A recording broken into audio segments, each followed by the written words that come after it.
आइए जानते हैं बिहार के हर जिले और हर क्षेत्र की फटाफट 50 बड़ी खबरों को सिर्फ 10 मिनट में। साथ ही आज इस वीडियो में हम लोग जानेंगे कि सरकार की तरफ से कौन कौन सी नई घोषणाएं सामने आई हैं और बिहार कैबिनेट की बैठक में 26 अहम निर्णय लिए गए, जिनमें नौकरी और आम लोगों के फायदे से जुड़ी बातें शामिल हैं। पूरी जानकारी आज के इस वीडियो के माध्यम से आपको मिलेगी। सहारा इंडिया में फंसे पैसों की वापसी को लेकर ताजा अपडेट क्या है, यह भी जानेंगे। सब कुछ इसी वीडियो के माध्यम से आपको मिलेगा। तो वीडियो को लाइक करके चैनल को सब्सक्राइब जरूर कर दें और कमेंट में अपना जिला और अपना शहर का नाम बताना न भूलें। मुख्यमंत्री ने मुजफ्फरपुर दौरे के दौरान स्वास्थ्य सेवाओं को मजबूत करने का ऐलान किया। अस्पतालों में आधुनिक मशीनें, डॉक्टरों की संख्या बढ़ाने और इलाज की सुविधा बेहतर करने पर जोर दिया गया। बिहार सरकार ने नदियों के रास्ते बालू और सीमेंट ढुलाई के लिए नया मास्टर प्लान लागू करने का फैसला लिया। इससे परिवहन लागत घटेगी और सड़क व रेलवे पर दबाव कम होगा। मुजफ्फरपुर ईस्ट बाईपास परियोजना का अलाइनमेंट तय कर दिया गया है। 853 करोड़ रुपए की लागत से बनने वाला यह प्रोजेक्ट ट्रैफिक जाम से राहत देगा। राज्य सरकार ने सड़क, बिजली और स्वास्थ्य ढांचे के विकास के लिए बड़े बजट को मंजूरी दी है। ग्रामीण और शहरी दोनों क्षेत्रों में बुनियादी सुविधाएं बेहतर होंगी। बिहार सरकार न्यू एज इकोनॉमी पहल के तहत नए सेक्टर में रोजगार सृजन पर काम कर रही है। आईटी, स्टार्टअप और स्किल आधारित जॉब्स को बढ़ावा दिया जा रहा है। बीएसएससी इंटर लेवल भर्ती 2026 के लिए आवेदन की अंतिम तिथि 29 जनवरी तक बढ़ा दी गई है। अभ्यर्थियों को फॉर्म सुधार और आवेदन का अतिरिक्त समय मिलेगा। बीपीएसएससी पुलिस एसआई मेंस परीक्षा का आयोजन चल रहा है। परीक्षार्थियों के लिए एडमिट कार्ड और गाइडलाइन आधिकारिक वेबसाइट पर उपलब्ध है। बीपीएससी प्रोजेक्ट मैनेजर भर्ती 2026 के लिए ऑनलाइन आवेदन शुरू कर दिए गए हैं। तकनीकी और प्रशासनिक योग्यता वाले उम्मीदवार आवेदन कर सकते हैं। BPSC assistant conservation of forest पदों पर भर्ती प्रक्रिया भी शुरू हो चुकी है। वन विभाग में सरकारी नौकरी की तैयारी कर रहे युवाओं के लिए मौका है। राज्य सरकार ने अगले 5 वर्षों में 1 करोड़ रोजगार देने का लक्ष्य तय किया है। सरकारी, निजी और स्वरोजगार तीनों क्षेत्रों में नौकरियां सृजित होंगी। बिहार के युवाओं को जापान और दुबई जैसे देशों में रोजगार के अवसर मिल रहे हैं। सरकार विदेशी भाषा प्रशिक्षण और प्लेसमेंट पर काम कर रही है। राज्य में कौशल विकास कार्यक्रम और रोजगार मेलों का आयोजन तेज किया जा रहा है। युवाओं को सीधे कंपनियों से जोड़ने की योजना है। बिहार में 12 लाख सरकारी नौकरियां और 34 लाख रोजगार के अवसर सृजित करने का लक्ष्य बताया गया है। यह लक्ष्य विभिन्न विभागों और योजनाओं के माध्यम से पूरा किया जाएगा। बिहार में 5 स्टार सुविधाओं से लैस रोड ट्रिप कारवां बस सेवा शुरू की गई है। इन बसों में बेड, किचन और एसी जैसी सुविधाएं उपलब्ध हैं। रेलवे ने सुरक्षा को लेकर चेतावनी जारी की है। अमृत भारत एक्सप्रेस के सामने रील बनाते समय 2 किशोरों की मौत से सबक लेने की अपील की गई। राज्य के सरकारी स्कूलों को मजबूत करने के लिए नई इमारतें और संसाधन मंजूर किए गए हैं। कक्षा, लैब और बुनियादी सुविधाओं में सुधार किया जाएगा।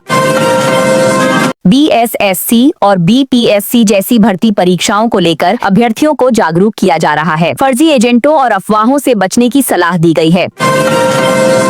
युवाओं के प्रशिक्षण और रोजगार समर्थन के लिए युवा आयोग का गठन पहले ही किया जा चुका है। यह आयोग युवाओं की समस्याओं और नीतियों पर काम करेगा। मौसम विभाग ने बिहार के 25 जिलों में हल्की बारिश और बेमौसम वर्षा का अलर्ट जारी किया है। किसानों और यात्रियों को सतर्क रहने की सलाह दी गई है। आईएमडी के अनुसार आने वाले दिनों में तापमान और मौसम में बदलाव देखने को मिलेगा। ठंड के बाद हल्की गर्मी और बादल छाने की संभावना है। सरकार ने डेयरी सेक्टर को बढ़ावा देकर किसानों की आय बढ़ाने पर जोर दिया है। दूध उत्पादन और प्रोसेसिंग से ग्रामीण रोजगार बढ़ेगा। कृषि कार्यों के लिए सब्सिडी और मशीनरी बैंक योजनाएं लगातार चल रही हैं। किसानों को कम लागत में आधुनिक उपकरण मिल रहे हैं। ब्लॉक स्तर के स्वास्थ्य केंद्रों को आधुनिक बनाने की घोषणा की गई है। इलाज, जांच और दवाओं की सुविधा बेहतर होगी। विशेष स्वास्थ्य योजनाओं के तहत अस्पतालों के इंफ्रास्ट्रक्चर को अपग्रेड किया जा रहा है। ग्रामीण क्षेत्रों में भी बेहतर इलाज संभव होगा। रेलवे ने यात्रियों की सुरक्षा को लेकर जागरूकता अभियान चलाया है। प्लेटफॉर्म पर सतर्क रहने और नियमों का पालन करने की अपील की गई है। कई सरकारी भर्तियों की समय सीमा बढ़ाई गई है। अभ्यर्थियों को आवेदन पूरा करने का मौका मिला है। पुलिस SI मेंस परीक्षा राज्य भर में आयोजित की जा रही है। परीक्षा केंद्रों पर सुरक्षा के कड़े इंतजाम हैं। BPSC द्वारा कई तकनीकी पदों पर भर्तियां निकाली गई हैं। इंजीनियरिंग और विशेषज्ञ पदों के लिए आवेदन मांगे गए हैं। वन संवहन और वन विभाग से जुड़ी भर्तियां भी शुरू हो चुकी हैं। पर्यावरण और वन क्षेत्र में नौकरी का अवसर है। सरकार ने रोजगार लक्ष्य को 1 करोड़ से अधिक बताया है। इसके लिए विभिन्न योजनाओं पर तेजी से काम हो रहा है। राज्य में स्वरोजगार योजनाओं को लेकर चर्चा तेज है। युवाओं और महिलाओं को खुद का व्यवसाय शुरू करने में मदद मिलेगी। कृषि उद्योग आधारित रोजगार पैकेज की तैयारी चल रही है। इससे ग्रामीण क्षेत्रों में नौकरी के अवसर बढ़ेंगे। राज्य में नए बाईपास और मुख्य सड़क नेटवर्क की योजनाएं तय की गई हैं। यातायात सुगम बनाने पर ध्यान दिया जा रहा है। रोड प्रोजेक्ट्स में भारी निवेश किया जा रहा है। ग्रामीण सड़कों से लेकर हाईवे तक काम तेज होगा। रोड ट्रिप कारवां सेवा से पर्यटन और यात्रा को बढ़ावा मिलेगा। लंबी दूरी की यात्रा अब आरामदायक होगी। 25 जनवरी के बाद कई जिलों में बारिश की संभावना जताई गई है। कृषि और यात्रा पर असर पड़ सकता है। IMD ने मौसम में बदलाव को लेकर ताज़ा अपडेट जारी किया है। ठंड धीरे धीरे कम होने की उम्मीद है। हाल की ठंड के बाद मौसम में हल्का परिवर्तन देखा जा रहा है। दिन में तापमान बढ़ सकता है। स्कूल इंफ्रास्ट्रक्चर के विकास पर सरकार का फोकस है। छात्रों को बेहतर पढ़ाई का माहौल मिलेगा। परीक्षाओं के लिए नई गाइडलाइन जारी की गई है। परीक्षार्थियों को नियमों का पालन करने की सलाह दी गई है। डेयरी सेक्टर के लिए नई नीतियां लागू की जा रही हैं। इससे किसानों की आमदनी और रोजगार दोनों बढ़ेंगे। कृषि उपकरणों पर सब्सिडी कार्यक्रम जारी है। किसानों को आधुनिक मशीनें सस्ती दरों पर मिल रही हैं।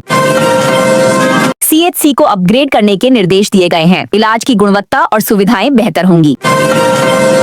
राज्य में हेल्थ केयर सुविधाओं पर विशेष ध्यान दिया जा रहा है। ग्रामीण क्षेत्रों में भी स्वास्थ्य सेवाएं मजबूत होंगी। बिहार में नए आर्थिक विकास पैकेजों पर काम चल रहा है। निवेश और रोजगार बढ़ाने की तैयारी है। युवा आयोग के गठन से युवाओं को नीतिगत लाभ मिलेगा। शिक्षा, रोजगार और प्रशिक्षण पर फोकस रहेगा। रेलवे ने सुरक्षा चेतावनियां दोहराई हैं। लापरवाही से बचने की अपील की गई है। यात्रियों की सुविधाओं में लगातार सुधार किया जा रहा है। स्टेशन और ट्रेनों में सुविधाएं बढ़ाई जा रही हैं। नागरिक जागरूकता अभियानों के जरिए लोगों को जानकारी दी जा रही है। सुरक्षा और अधिकारों पर जोर है। सोशल मीडिया पर फैल रही अफवाहों और स्कैम को लेकर अलर्ट जारी किया गया है। लोगों से सतर्क रहने की अपील की गई है। राज्य में नए स्कूल भवनों के निर्माण को मंजूरी दी गई है। पुराने स्कूलों का भी जीर्णोद्धार होगा। उच्च शिक्षा संस्थानों के लिए बजट आवंटित किया गया है। कॉलेज और विश्वविद्यालयों में सुविधाएं बढ़ेंगी। किसानों को कृषि सब्सिडी और सरकारी समर्थन मिल रहा है। फसल लागत कम करने में मदद मिलेगी। रोजगार योजनाओं के तहत वित्तीय सहायता प्रदान की जा रही है। गरीब और बेरोजगार युवाओं को लाभ मिलेगा।